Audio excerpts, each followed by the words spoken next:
नमस्कार, स्वागत है आप सभी का। मैं हूं हिमांशु और आप देख रहे हैं हलचल इंडिया। बेबाक खबर, तेज असर। आइए नजर डालते हैं आज की खबरों पर। मुजफ्फरनगर में राम मंदिर निर्माण में कंसल परिवार का अहम योगदान रहा, जहां पर उन्होंने 21,05,000 रुपए का चेक देकर राम मंदिर निर्माण में सहयोग किया। अयोध्या में श्री राम जन्मभूमि न्यास में चल रहे राम मंदिर निर्माण में जनपद मुजफ्फरनगर की अग्रणी उद्योग industry Siddhbali group of industry ने आज अपना योगदान किया है। नई मंडी स्थित मीका विहार में कंसल आवास पर आज यूपी के कौशल विकास राज्य मंत्री कपिल देव अग्रवाल व राष्ट्रीय स्वयंसेवक संघ के विभाग प्रचारक कुलदीप जी को सिद्धबली ग्रुप ऑफ इंडस्ट्री से जुड़े कंसल परिवार ने 21,05,000 रुपए के चेक सौंपकर राम मंदिर निर्माण में अपना सहयोग दिया। यहाँ कंसल परिवार के बड़े से लेकर बच्चों तक ने जय श्री राम के नारे लगाए। समाजसेवी भीमसेन कंसल ने कहा कि राम मंदिर का निर्माण राष्ट्र की अस्मिता से जुड़ा हुआ है। उन्होंने कहा कि हमारा अंशदान तो उस गिलहरी से भी कम है जिसने श्री राम सेतु के निर्माण में अपना योगदान दिया था। श्री राम के जयकारों के बीच कार्यक्रम का शुभारंभ भगवान श्री राम की पूजा अर्चना के साथ राज्य मंत्री कपिल देव अग्रवाल ने किया। कंसल परिवार के मुखिया लाला फूलचंद कंसल व अन्य लोग इस दौरान इतने भावुक नजर आए। उन्होंने कहा कि वह पिछले 5 दशकों से इस क्षण का इंतजार कर रहे थे और बहुत जल्द श्री राम मंदिर अपने भव्य रूप में हम सबके समक्ष होगा। देखिए, जैसे सबको पता है कि अयोध्या में श्री राम मंदिर का निर्माण बड़े जोरों शोरों के साथ हो रहा है। इसमें पूरा हिंदुस्तान अपना सहयोग स्वेच्छा से दे रहा है। आज उसी उपलक्ष्य में माननीय मंत्री कपिल देव जी, अशोक कंसल जी और हमारे नगर के प्रचारक कुलदीप जी और इसके अलावा अन्य लोग भाजपा से संघ के लोग यहाँ आए हैं और जो भी हमारी श्रद्धा हुई उसमें हम लोगों का भी सहयोग हो, ये हमने सोचा। उसमें जो भी हमारे से बना वो हमने राम मंदिर में भेंट किया। हमारे पिताजी श्री फूलचंद कंसल जी के द्वारा वो भेंट दी गई है। इसी उपलक्ष्य में कार्यक्रम प्रसन्नता और उल्लास का समय चल रहा है कि भगवान राम का भव्य मंदिर अयोध्या में बन रहा है। 482 वर्ष के लंबे संघर्ष के बाद ये अवसर आया है कि सुप्रीम कोर्ट के निर्णय के बाद आदरणीय नरेंद्र मोदी जी के द्वारा, आदरणीय मुख्यमंत्री योगी आदित्यनाथ जी के द्वारा भगवान राम के मंदिर का शिलान्यास हुआ और सब लोग पूरे देश भर के अंदर घर घर जा कर के सब लोगों से इसमें सहयोग लेकर के और स्वेच्छा से सहयोग लिया जा रहा है। यानी सब राम के मंदिर में सबके नाम की ईंट लगे, ऐसा संकल्प हम सब लोग लेके चल रहे हैं। आदरणीय फूलचंद कंसल जी जो इस जनपद के बहुत ही प्रमुख समाजसेवी जी हैं, उनके बेटे भीमसेन कंसल जी, वकील साहब, इन सब के पूरे परिवार ने यानी कंसल परिवार ने 21 लाख रुपये का योगदान, बड़ी राशि 21 लाख रुपये की, वो योगदान भगवान राम के मंदिर निर्माण के लिए दिया है। हम पूरे विश्व हिंदू परिषद की ओर से, संगठन की ओर से इनका बहुत बहुत आभार व्यक्त करते हैं और सब लोग घर घर जाकर और भीम जी का सहयोग अन्य भी लोगों के साथ है कि अन्य लोगों की मोटिवेट करके उनसे संगठन दिलवाने का काम कर रहे हैं। मैं बहुत शुभकामना देता हूँ। प्रभु राम की कृपा इनके परिवार पर बनी रहे, ऐसी प्रभु से कामना है।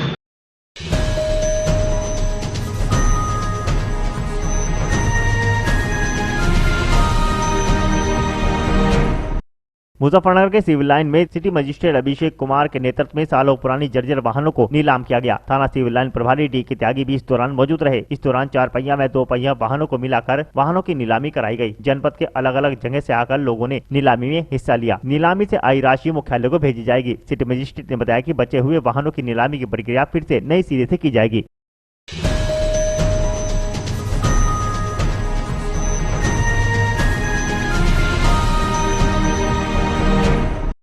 सहारनपुर मंडल के डीआईजी उपेंद्र अग्रवाल ने सोमवार को सिकेड़ा थाने को आदर्श थाने के रूप में नवीकरण कर उद्घाटन किया। इस दौरान SSP Abhishek Yadav, SP city अर्पित विजयवर्गीय, एएसपी विवेक कुमार, क्षेत्राधिकारी धनंजय सिंह कुशवाहा, एसओ रामवीर सिंह व एसएसआई प्रेमपाल सिंह के साथ समस्त पुलिस स्टाफ मौजूद रहा। आपको बता दें कि सोमवार को सहारनपुर के डीआईजी उपेंद्र अग्रवाल मुजफ्फरनगर के सिकेड़ा थाने पर पहुंचे, जहां पर सिकेड़ा थाने को आदर्श थाने के रूप में नवीनीकरण का उद्घाटन किया गया। इस दौरान डीआईजी ने अपने कर कमलों से लोकार्पण कर और फीता कर नवीनीकरण कार्य का उद्घाटन किया। देखिए, ये जनपद मुजफ्फरनगर में थाना सिखेड़ा है, जहाँ पे आईपीएस ऑफिसर विवेक चंद्र जो एएसपी अंडर ट्रेनिंग है, वो थाना प्रभारी रहे सिखेड़ा के पिछले 3 महीने अपने ट्रेनिंग के दौरान। इनके द्वारा थाना सिखेड़ा में कई ऐसे काम किए गए जो आदर्श थाने के रूप में इस थाने को डेवलप किया गया। मालों का निस्तारण किया गया। उसके अलावा थाने की साफ़ सफाई और सौंदर्यकरण में कई काम करेंगे। और उसके अलावा जो इन्होंने डिजिटल इनोवेशन में काम किया, जिसमें जो हमारा मालखाना है उसके सारे रिकॉर्ड को डिजिटाइज करते हुए RFID टैगिंग कराई गई है। उसके अलावा जो पुलिस ऑफिस है, जो IOs के कमरे हैं, यहाँ पे जाके हमारे सब इंस्पेक्टर्स बैठ किया था कंप्यूटराइज्ड केस डायरीज काटते हैं, उस सब में मूलभूत परिवर्तन करते हुए उनको इको फ्रेंडली और मॉडर्न आउटलुक के हिसाब से बनाया गया है। इसके अलावा स्टाफ के वेलफेयर के पॉइंट ऑफ व्यू से जो हमारे बैरक्स हैं थाना क्षेत्र में, थाने पे जो बैरक हैं उनको आदर्श बैरक के रूप में डेवलप किया गया है। जो वॉशरूम्स और जो किचन है स्टाफ के लिए उसको आदर्श के रूप में डेवलप किया गया है। तो इस प्रकार से पूरे थाना क्षेत्र में इनके द्वारा और इनकी टीम के द्वारा थाने में हुए कार्यों के अलावा बीट पुलिसिंग के माध्यम से लोगों से लगातार वार्तालाप करने के माध्यम से, हालचाल दस्ते के माध्यम से पुलिस की छवि को बेहतर करने के लिए, पब्लिक की सुनवाई को और बेहतर करने के लिए भी लगातार प्रयास किए गए। उन्हीं सब चीज़ों के संबंध में आज यहाँ पे थाने पे उस सब चीज़ों का उद्घाटन किया। सर, भवनों का ही उद्घाटन किया जा रहा है या कुछ आधुनिक उपकरण भी लगाए जा रहे हैं? देखिए, जैसा मैंने बताया, इसमें डिजिटल मालखाना तैयार किया गया है जिसमें जितना भी हमारा माल है जो कि केस से संबंधित है, साना सिखेड़ा में 1997 से माल लंबित है, उन सारे मालों को डिजिटाइज़ किया गया है। उसका जो पूरा क्रिमिनल रिकॉर्ड है कि वो किस केस से संबंधित है वो माल और वो सारी चीज़ें डिजिटाइज़ करी गई हैं, वो हम अब कंप्यूटर के एक्सेस से देख सकते हैं। अगर माल खाने से कोई भी माल अंदर या बाहर आता है तो उसको RFID टैगिंग करी गई है, तो ऑटोमेटिकली वो लॉग में जनरेट होते हुए सारी चीज़ें उसमें टैग हो जाएंगी और सारी चीज़ें उसमें जनरेट।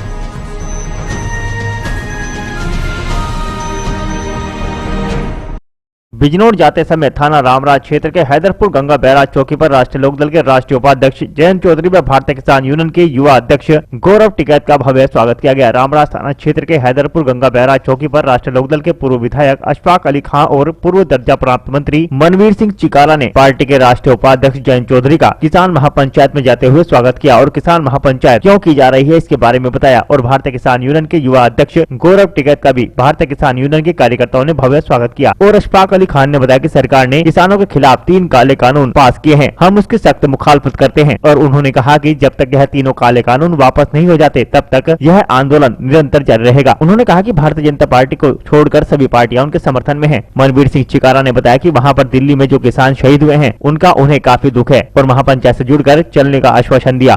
भाई पूरा देश में आंदोलन चल रहे, तो क्या प्रोग्राम हो रहा है यहाँ पे? पंचायत है, किसानों की पंचायत है। किसानों की पंचायत। हाँ। क्या मांग रहे हैं? कब तक चलेगा आपका आंदोलन? चल रहा है 70 दिन हो लिए, 100-150 आदमी शहीद हो चुके। षड्यंत्र के द्वारा आंदोलन को कुचलने की कोशिश करी गई थी, उसे किसानों ने नाकाम कर दिया। 26 तारीख को बदनाम करी गई है, करने की कोशिश करी गई है कौम को, भाई जो है उन्होंने अपना धर्म का झंडा फहरा दिया। वे झंडा फहराने वाले लोग कौन थे, उनकी जांच करो। किस तरीके से तय रूट पे बैरिकेटिंग और दिल्ली जाने वाले रास्तों पे दिल्ली जाने दिया गया, कौन थे वे लोग, उनकी जांच करी जा। देश है एक अखंड भारत, कोई जाति है उसमें, धर्म के उसमें ये बटने वाला नहीं है। किसान आंदोलन मजबूती के साथ में चलता रहेगा। सरकारों से भी है कि अब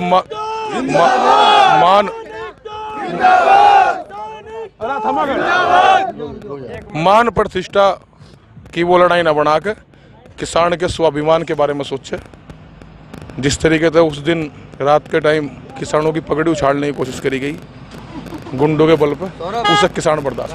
जब तक सरकार 3 कृषि कानून वापस नहीं करेगी तब तक क्या चलेगा? बातचीत से हल होगा, बातचीत से। ये आज किसान महापंचायत है बिजनौर जनपद में। किस लिए की जा रही है पंचायत? ये शुगर मिल के सामने है, ITI कंपाउंड में, जो ITI का मैदान है। इस पंचायत से क्या चाहा जा रहा है? इस पंचायत से इसमें भी वही मांग होगी, अपनी ताकत दिखा रहे हैं, किसानों की एकजुटता का प्रदर्शन है और हमारी ताकत का सरकार को पता चल जाएगा कि किसान पहले से एकजुट था और अब और भारी तादाद में एकजुट है। और अब जल्दी से जल्दी आप तीनों कानून वापस लीजिए, बिलों को रद्द करिए। कौन कौन पदाधिकारी मौजूद होंगे वहाँ पे? वहाँ पर हमारे टिकैत साहब आ रहे हैं, नरेश टिकैत जी आ रहे हैं, क्योंकि राकेश टिकैत जी तो वहाँ गाजीपुर बॉर्डर को थामे हुए हैं। और जनपद के तमाम किसान हैं, बल्कि मुरादाबाद मंडल के किसान हैं। हम लोग खुद अमरोहा से हैं। और राष्ट्रीय उपाध्यक्ष आदरणीय जैन जी आ रहे हैं राष्ट्रीय लोकदल के। ये सरकार ने 3 काले कानून पास किए, इनके बारे में आपका क्या कहना है? ये तीनों कानून किसानों के खिलाफ हैं। ये तमाम हम भूमिहीन हो जाएंगे अगर ये पास हो गए और हम लोगों ने इनका विरोध नहीं किया तो हम सब किसान भूमिहीन हो जाएंगे। अब आपकी क्या मांगे रहेंगी? भाई वही पुरानी मांगे हैं, तीनों कानून वापस लीजिए, MSP का बिल्कुल गारंटी दीजिए, MSP पे नया कानून बनाइए। जो वहाँ पर 70 किसान लगभग शहीद हुए, उनके बारे में आपका क्या कहना है? भाई उनके बारे में कहना थोड़ी होता है कुछ। उनके परिवार और उनके तमाम जितने रिश्तेदार और हमारी पूरी किसान बिरादरी का भारी नुकसान है। दुख की इस घड़ी में उस परिवार के साथ हैं हम लोग। और अफसोस ये है कि देश के राजा ने, जो देश के बादशाह हैं, उन्होंने उन 70 किसान जो मृतक हैं उनके परिवार के बारे में आज तक 2 शब्द नहीं कहे। सबसे बड़ी बात आज की ये है कि ये अफसोस है। जब तक सरकार 3 कानून वापस नहीं लेगी तब तक आप क्या करेंगे? तब तक आंदोलन करते रहेंगे। ये निरंतर चलता रहेगा? निरंतर चलता रहेगा। किसान कोई हटने वाला, किसान नहीं हटता। किसान तो रात में भी नहीं हटता, वो तो रात में भी धरती पे रहता, जंगलों में रहता। तो हम कोई घर सोने वाली थोड़े ही, हम तो जंगलों में सो जाएं, ITI ग्राउंड में सो जाएं, सड़क पर लेट जाएं, यहाँ बैठ जाएं, कहीं भी कुछ भी हो जाए।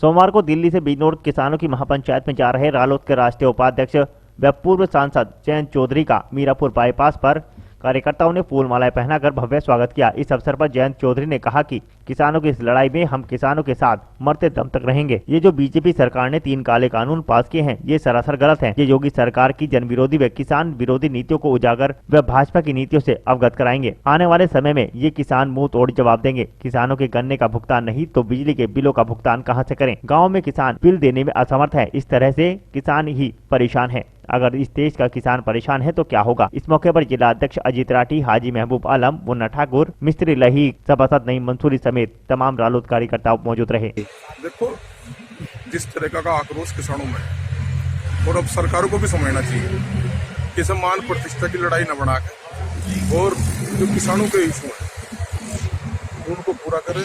MSP पे कानून बने, बिल वापसी की बात हो, स्वामीनाथन कमेटी की बात हो, बैठ के ही बातचीत से हल निकला। और जो षड्यंत्र सरकारों द्वारा किए जा रहे थे आंदोलन को तोड़ने के लिए, वो पूर्णतः फैल हो चुके। और उन गद्दारों को भी पता लग गया कि जिन लोगों ने ये षड्यंत्र रचने का काम करा था। सर, आप मंच के माध्यम में क्या संदेश देना चाहें किसानों को?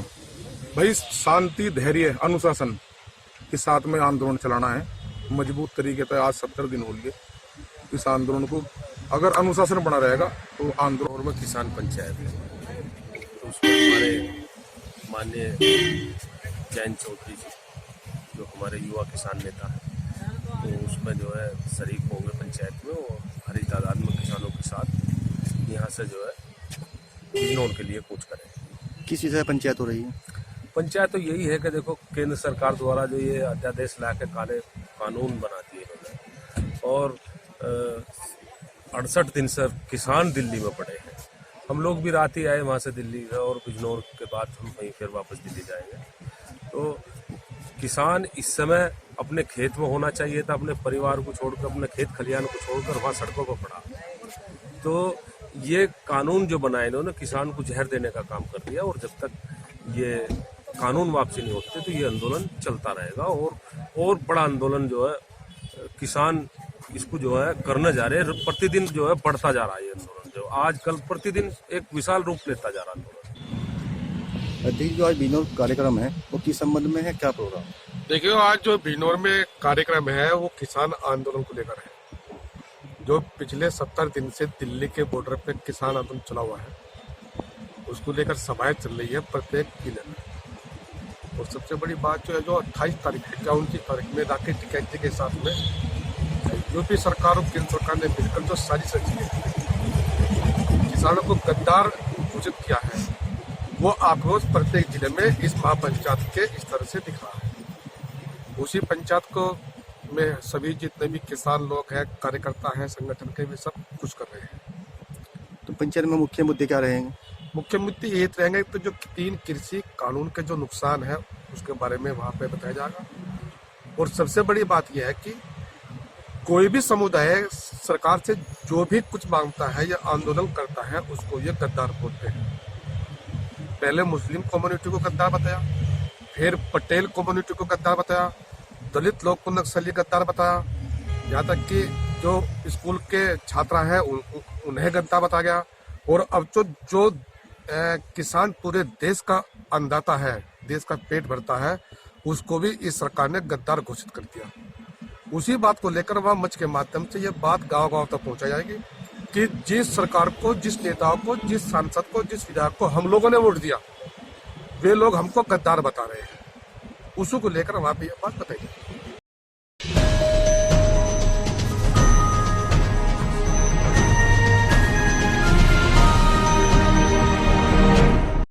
जनपद सहारनपुर के गंगोह ब्लॉक क्षेत्र के गाजीपुर बॉर्डर पर किसान आंदोलन में भाग लेने जा रहे सैकड़ों किसानों के साथ अपने समर्थकों सहित चौधरी इंद्रसेन को तीतरो थाना अध्यक्ष ने सोमवार की सुबह रवाना होने से पहले ही रोक दिया। इस दौरान थाना अध्यक्ष विशाल श्रीवास्तव के साथ घंटों नोकझोंक होती रही। चौधरी इंद्रसेन सरकार के तानाशाही रवैये पर आग बबूला हो गए और उन्होंने मौलिक अधिकारों को हनन बताते हुए कहा कि इस सरकार में किसी को भी अन्याय के खिलाफ बोलने की अनुमति नहीं है। उन्होंने कहा कि मोदी ने देश को अडानी अंबानी के यहाँ गिरवी रख दिया है। उन्होंने कहा कि सरकार को हर हालत में काले कानून वापस लेने होंगे। उन्होंने कहा कि अब मोदी सरकार की हिटलरशाही जनता के सामने धीरे धीरे आ रही है। आप लोग काले कानूनों के संबंध में जागृत हो चुके हैं। पता चले कि जनपद में चौधरी इंद्रसेन व चौधरी रुद्रसेन के समर्थन में अलग अलग क्षेत्रों से अनेकों गाड़ियों का काफिला विभिन्न रास्तों से दिल्ली बॉर्डर की ओर निकल गया था, जबकि तीतरो क्षेत्र से भी चौधरी इंद्रसेन के युवा पुत्र परीक्षित चौधरी कुछ लोगों के साथ अपनी 2 गाड़ियां गाजीपुर बॉर्डर की ओर ले जाने में कामयाब रहे। किसानों को, मजदूरों को अपने मौलिक अधिकारों की रक्षा के लिए आज जद्दोजहद करनी पड़ रही है। तो राजशाही तंत्र चल रहा हो,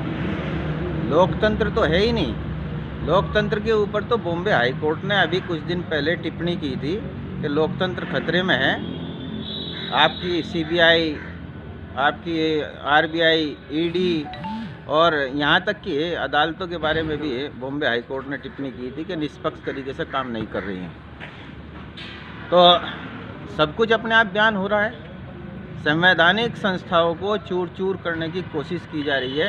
गणतंत्र दिवस 26 जनवरी जो 72वां गणतंत्र दिवस संविधान जो हमारा है, जिसमें हमारे मौलिक अधिकार दिए गए, निहत्थे किसान मजदूर अपनी मांगों के लिए वहाँ ठिठुरती उसमें सर्दियों में पड़े। क्या ये सरकार को नहीं समझता? समझ आती कि हाँ भाई इनकी मांगें मान ली जाए, इनके हितों की रक्षा की जाए, लेकिन अडामेंट है। आपका अगला कदम क्या होगा? हमारा हर अगला कदम हमारे राष्ट्रीय अध्यक्ष माननीय अखिलेश यादव जी के निर्देशानुसार और जो किसान संयुक्त किसान मोर्चा वहाँ पे बैठा हुआ है उसको पूरी तरीके से समर्थन हमारा जारी रहेगा। जब तक ये कानून वापस नहीं लेते, इन्हें लेना होगा। एमएसपी पे कानून बढ़ाना होगा। हम हर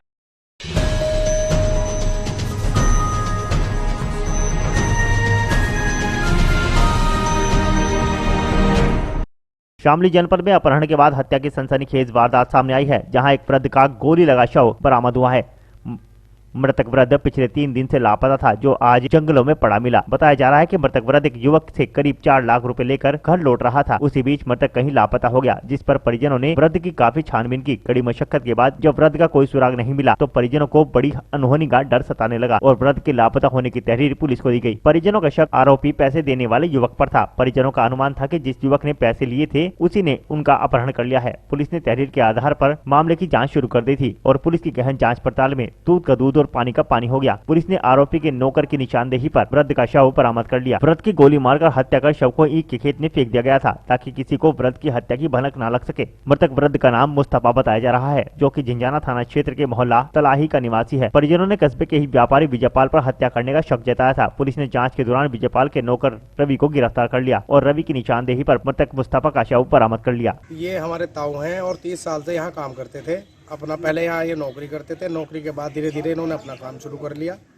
विजयपाल से इनका काफ़ी लेन देन था, आना जाना था, मतलब पैसे का भी लेन देन था। और इसमें विजयपाल और उसका लड़का और एक व्यक्ति और है बाइक पे बिठा के। पहले तो विजयपाल घर आया, वो फुटेज में है हमारे पास, और वो थोड़ी देर बाद लेके फिर वो कि मेरे ऑफिस आ जाओ। ऑफिस पे गया, ऑफिस पे मेरे ताऊ गए। जब मेरे ताऊ ऑफिस से बाहर निकले तो विजयपाल और एक अन्य उसका साथी, एक उसका बेटा, वे उसे लेके गए और ले आके आज उनकी डेड बॉडी मिली है। और हम प्रशासन से जब से इसी बात को कह रहे हैं कि अनहोनी ना हो जाए हमारे साथ में। अच्छा जी, और प्रशासन से हम जब से बहुत सारे लोग हैं, हम पैसे का कोई लेन देन, पैसे का हमें कुछ नहीं पता कि पैसे का क्या मामला है क्या नहीं है। पैसे का कोई मामला हमें नहीं पता। ये 4 लाख रुपए का बताया गया कि 4 लाख रुपए की केवल एक अफवाह है, झूठ है। कोई आदमी अगर 4 लाख रुपए लेगा तो सामने उसका घर है। पुरानी रंजिश का मामला, पुरानी रंजिश होगी तो वो विजयपाल बताएगा, जबकि हमारे ताऊ की कोई रंजिश नहीं।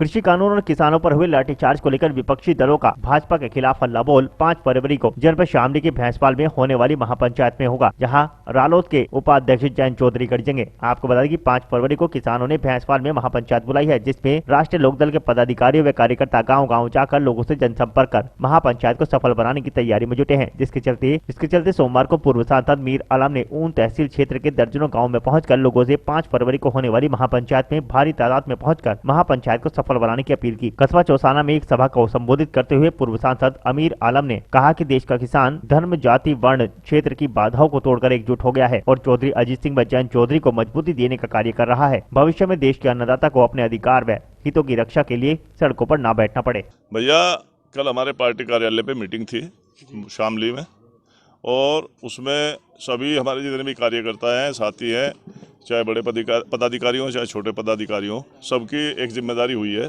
कि जयंत चौधरी का जो 5 तारीख में भैंसपाल में प्रोग्राम है वो बहुत बढ़िया और ऐतिहासिक प्रोग्राम है।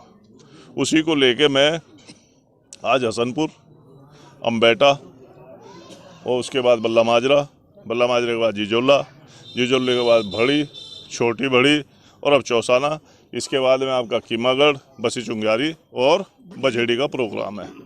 उसी के तहत निकला हूँ कि वो प्रोग्राम मजबूत प्रोग्राम हो, अच्छा प्रोग्राम हो, क्योंकि इस वक्त आज जयंत चौधरी जी का बिजनौर में प्रोग्राम था, इससे पहले यहाँ की पंचायत में आए थे, मथुरा में प्रोग्राम हुआ। सारे प्रोग्राम बहुत अच्छे हो रहे हैं और अब लोग जो है भारतीय जनता पार्टी के खिलाफ एक माहौल बन रहा है और वो माहौल कायम रहेगा, ऐसी मेरी उम्मीद है।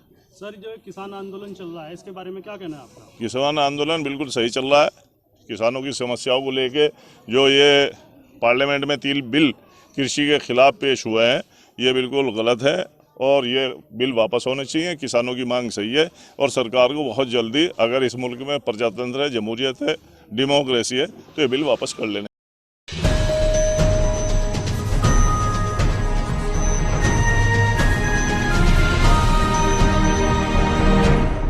सहारनपुर के गंगोह में सहारा इंडिया परिवार के फ्रेंचाइजी कार्यालय पर बड़ी ही जोश और खरोश के साथ 44वीं वर्षगांठ बनाई गई। इस दौरान फ्रेंचाइजी गंगोह कार्यालय में सहारा इंडिया परिवार के कार्यकर्ताओं ने विश्व शांति को लेकर हवन यज्ञ कर विश्व शांति की प्रार्थना की और एक दूसरे को मिठाई खिलाकर खुशियां मनाई। इस अवसर पर एफसी मैनेजर श्रवण कुमार मित्तल ने कहा कि कोरोना काल के बाद देश में अधिकांश युवा बेरोजगारी का दंश झेल रहे हैं। ऐसे में वह खुद को बेरोजगार न समझे, उनके लिए सहारा इंडिया परिवार एक सुनहरा अवसर लेकर आ रहा है। ऐसे लोगों की उन्नति एवं रोजगार के लिए सहारा इंडिया प्लेटफॉर्म पर जाकर कार्य करने का आग्रह किया गया। उन्होंने क्षेत्र के युवाओं से आग्रह करते हुए कहा कि फ्रेंचाइजी कार्यालय ननौता गंगोह रोड पर आकर उनसे संपर्क करें और अनेक कार्यकर्ता इस दौरान मौजूद रहे। सहारा इंडिया परिवार संस्था के 44वें स्थापना दिवस के उपलक्ष्य में आज गंगोह एफसी 5544 पर श्रवण कुमार गुप्ता और सभी साथियों के सहयोग से हवन यज्ञ कराया गया और लगभग 4 लाख का बिजनेस भी आज राजपथ करेगा। सभी को कोरोना काल के बाद एक बेरोजगार युवाओं को बहुत अच्छा अवसर दिया जा रहा है। जो भी सहारा इंडिया परिवार से जुड़ना चाहते हैं वे अपना आवेदन भर सकते हैं।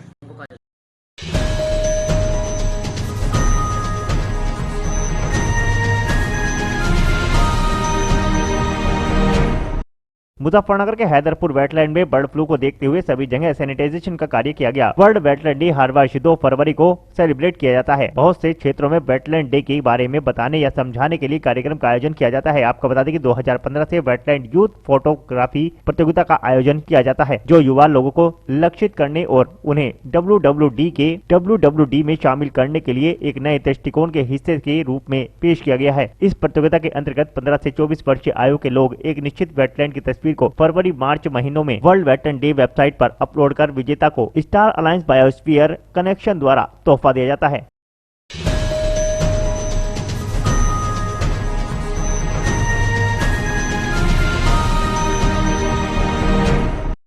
सोमवार की दोपहर मीरापुर के भूमा रोड सहित इंटर कॉलेज के 2 बच्चों में विवाद हो गया, जिसके बाद परिजनों में लाठी डंडे और धारदार हथियार चले। गांव भूमा निवासी राहुल पुत्र श्रीराम व कस्बा पड़ाव चौक निवासी सुजन पुत्र मोनू एसडी इंटर कॉलेज की कक्षा 10 के छात्र हैं। सोमवार को कॉलेज में किसी बात को लेकर दोनों में विवाद हो गया। विवाद की सूचना दोनों के परिजनों को दी गई तो वह भी कॉलेज के बाहर पहुँच गए। कहासुनी के बाद दोनों पक्षों में जमकर विवाद हुआ। विवाद होता देख गाँव भूमा निवासी 2 युवक ऋतिक व ऋषभ बीच बचाव कराने लगे। दोनों युवकों का आरोप है कि इस दौरान पड़ाव चौक निवासी करीब आधा दर्जन युवकों ने उन पर चाकू से हमला हमला कर दिया। हमले में चाकू लगने से दोनों युवक सहित राहुल का भाई विनोद व पड़ाव चौक निवासी सुजन का पिता घायल हो गए। झगड़े की सूचना पर पुलिस मौके पर पहुंची और उपचार के लिए घायलों को जानतर सरकारी अस्पताल भर्ती कराया। वहीं पुलिस ने 3 युवकों को हिरासत में ले लिया है।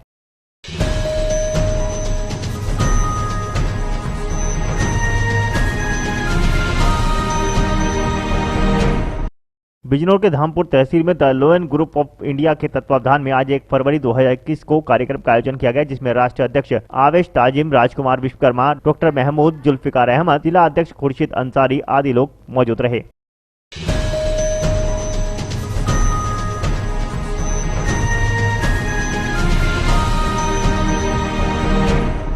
बागपत के बड़ा इस्लामिया मदरसा गांव रटोल में निःशुल्क नेत्र जांच एवं स्वास्थ्य जांच कैंप का आयोजन किया गया। डॉक्टर प्रकाश चैरिटेबल ट्रस्ट द्वारा अनुभवी चिकित्सकों के द्वारा निःशुल्क परामर्श दिया गया, जहां अनेक प्रकार की जांचें जैसे thyroid, blood group, kidney test आदि की जांच की गई, जिसमें doctor Vijay Kundra, doctor RB Singh, doctor Uttam Kumar physician आदि मौजूद रहे। इस दौरान दर्जनों मरीजों की जाँच कर उन्हें निःशुल्क दवाइयाँ भी वितरित की गयी। लोनी सेंटर से हैं, ओम आई केयर सेंटर है। यहाँ इस्लामिया बड़े मदरसे पर फ्री कैंप का आयोजन किए हैं, जिसमें लोगों की सुविधाओं को देखते हुए आँखों की बिल्कुल फ्री जांच, पूरे शरीर की बिल्कुल फ्री जांच, शुगर की बिल्कुल फ्री जांच, ये सारी जांचें बिल्कुल फ्री की जा रही है, जिसका कोई चार्ज नहीं लिया जा रहा, बिल्कुल निःशुल्क सेवा की जा रही है।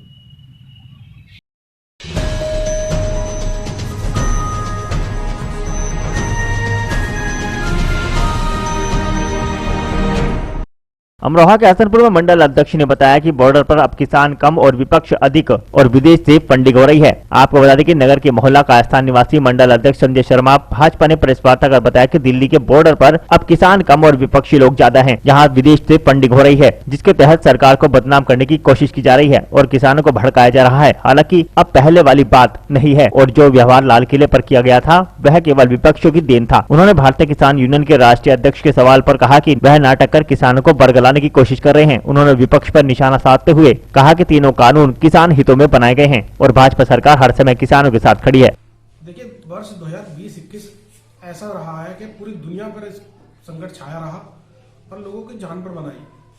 इसके लिए प्रधानमंत्री मोदी जी का हम शुक्रगुजार हैं, वित्त मंत्री निर्मला सीतारमण जी के शुक्रगुजार हैं कि उन्होंने ऐसा बजट पेश किया है जिसमें स्वास्थ्य का ध्यान रखा गया है। विशेष रूप से पहली बार स्वास्थ्य का ध्यान रखा गया किसी बजट में। 64,000 करोड़ रुपए स्वास्थ्य के लिए जो इस बजट में है और कोरोना वैक्सीन के लिए 45,000 करोड़ इसमें कोरोना वैक्सीन के लिए है, जिससे लोगों को राहत पहुंचे, सभी लोगों को वैक्सीन लगे और सभी को स्वास्थ्य लाभ हो। अच्छा अध्यक्ष जी, लोगों का मानना है कि सभी लोगों को कोरोना वैक्सीन नहीं लग पाएगी या इस पे GST चार्ज भी गवर्नमेंट लगाएगी, तो ऐसा कोई प्रावधान है? ऐसा GST चार्ज का भी तो मेरे संज्ञान में नहीं है कि GST लगेगी या कोरोना वैक्सीन लगेगी। तो पहले डॉक्टर्स वगैरह को लगेगी, जो पहले कोरोना वॉरियर्स थे उनके लिए वैक्सीन है, कई चरणों में ये वैक्सीन लगाई जाएगी और इसके लिए अभी पैसे का कोई प्रावधान मेरे ख्याल से नहीं है, नहीं उसमें GST का प्रावधान है। ये तो स्वास्थ्य विभाग के द्वारा ही 45,000 करोड़ जो दिया गया है उसमें जो है ये वैक्सीन लगाई जाएगी। अच्छा, जैसे कि विपक्ष का आरोप है कि ये ढकोसला साबित हो रहा है, ये जो देखिए विपक्ष का काम तो विरोध करने का होता है और वो विरोध नहीं करेगा तो फिर उनकी भूमिका ही कहाँ रह जाएगी विपक्ष की। लेकिन जो आम लोगों को राहत दी जा रही है, जैसे वैक्सीन को कह रहे थे पहले विपक्षी भड़का रहा था कि वैक्सीन के पैसे लगेंगे, 3,000 लगेंगे, 4,000 लगेंगे, तो वैक्सीन फ्री है। इतना बजट में इतना प्रावधान करा गया है, 45,000 करोड़ वैक्सीन के लिए माननीय सीतारमण जी ने दिया है, तो ऐसा नहीं है, अपनी जिम्मेदारी को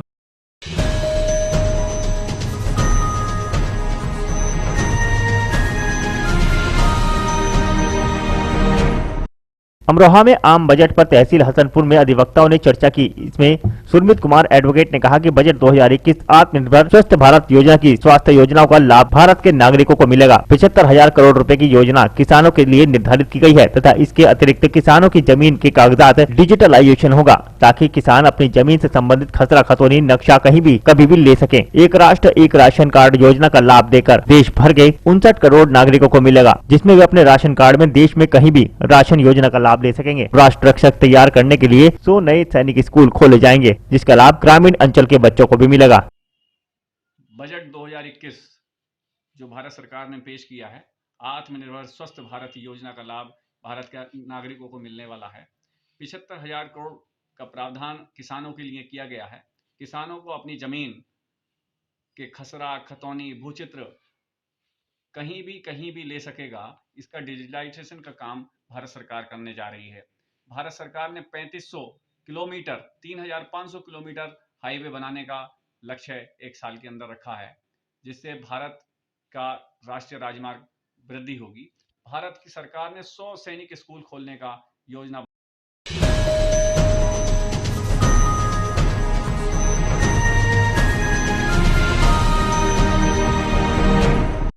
अमरोहा के ढवासरी में किसान सेवा सहकारी समिति द्वारा गारापुर जिला अमरोहा के कार्यालय पर संचालक मंडल की बैठक का आयोजन किया गया, जिसमें सर्वसम्मति से मनोज कुमार निवासी गांव पुटसल को संचालक नियुक्त किया गया। इस बैठक का संचालन हेमराज सिंह गुज्जर और अध्यक्षता इरकान अली ने की। इस अवसर पर समस्त संचालक मंडल मिट्टू सिंह, राम अवतार, कन्हई सिंह, गजराज सिंह, प्रमोद शर्मा आदि मौजूद रहे।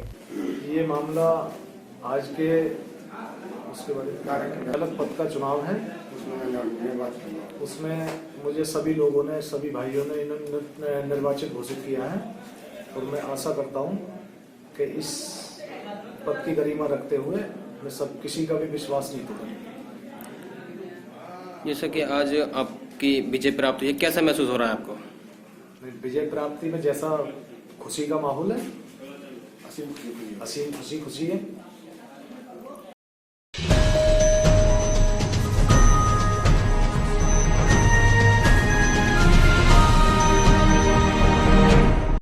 अमरोहा के हसनपुर पोराला मुख्य मार्ग पर जलभराव के चलते ग्रामीणों ने विरोध प्रदर्शन कर जलभराव से निजात दिलाए जाने की मांग की। आपको बता दें कि रहरा थाना क्षेत्र के गांव पोराला में रहरा मार्ग पर जलभराव होने से रविवार दोपहर ग्रामीणों ने विरोध प्रदर्शन किया, जिसमें ग्रामीणों की मांग है कि गाँव में काफी अरसे से जलभराव की समस्या बनी हुई है और गाँव के मुख्य मार्ग पर जलभराव होने से ग्रामीणों को भारी समस्याओं का सामना करना पड़ता है, जहाँ पर स्कूल आने जाने वाले बच्चे भी आए दिन कीचड़ में गिर जाते हैं। उन्होंने इससे निजात दिलाने की मांग की है।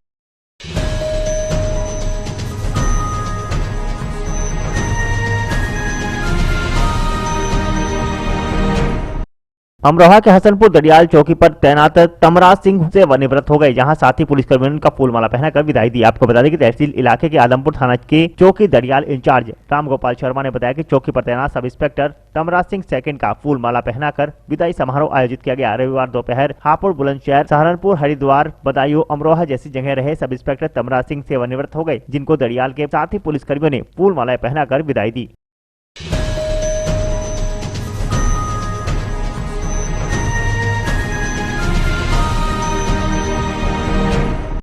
अमरोहा के हसनपुर गुरेठा में अज्ञात चोरों ने बीती रात घर में घुसकर 20,000 रुपए की नकदी, पीतल के बर्तन और ज्वेलरी सहित लाखों के माल पर हाथ साफ कर लिया। आपको बता दें कि तहसील क्षेत्र के आदमपुर थाना इलाके के गांव गुरेठा खादर निवासी भट्टा श्रमिक संजीव पुत्र कालेराम के घर बीती रात्रि अज्ञात चोरों ने चोरी की घटना को अंजाम दिया, जिसमें पीड़ित संजीव के अनुसार घर में रखे 53 पीतल के बर्तन, सोने चांदी के कुंडल और हंसली सहित 20,000 की नकदी चोरी की गई है। पुलिस ने मामले की छानबीन शुरू कर दी है।